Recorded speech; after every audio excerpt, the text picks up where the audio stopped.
London के Enfield के एक शांत उपनगर में हॉडसन परिवार जल्द ही सबसे खौफनाक घटनाओं में से एक का अनुभव करेगा। यह है एनफील्ड पोल्टरजिस्ट की कहानी। यह सब अगस्त 1987 में शुरू हुआ।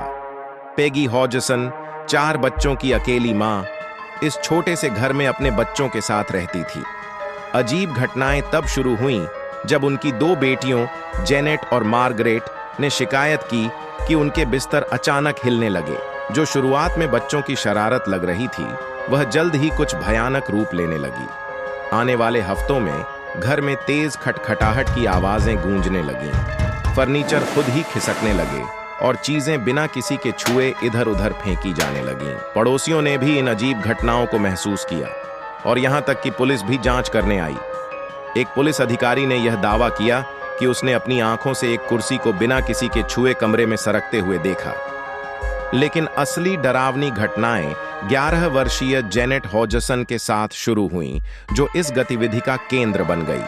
कई गवाहों, जिनमें पत्रकार और पैरानॉर्मल जांचकर्ता शामिल थे, ने उसे हवा में तैरते, डरावनी आवाजों में बोलते और अजीबोगरीब मुद्राओं में मुड़ते देखा।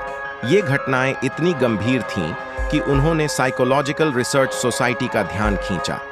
जांचकर्ता जैसे मॉरिस ग्रॉस और गाय लियोन प्लेफेयर महीनों तक इन घटनाओं को दस्तावेजों में दर्ज करते रहे।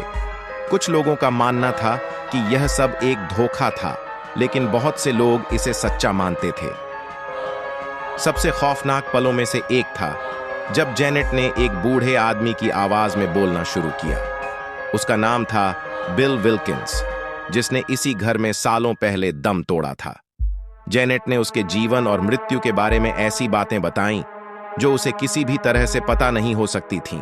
कई लोगों ने कहा कि यह सब झूठ था और जेनेट ध्यान आकर्षित करने के लिए यह सब कर रही थी। लेकिन बहुत से जांचकर्ताओं, जिनमें पुलिस भी शामिल थी, ने इन घटनाओं को अपनी आंखों से देखा।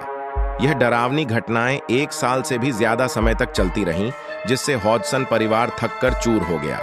अंततः ये घटनाएं कम होने लगीं, लेकिन आज भी जेनेट का दावा है कि कुछ अजीब घटनाएं अब भी उसका पीछा करती हैं। मुझे पता है कि लोग इस पर विश्वास नहीं करते, लेकिन यह सच था।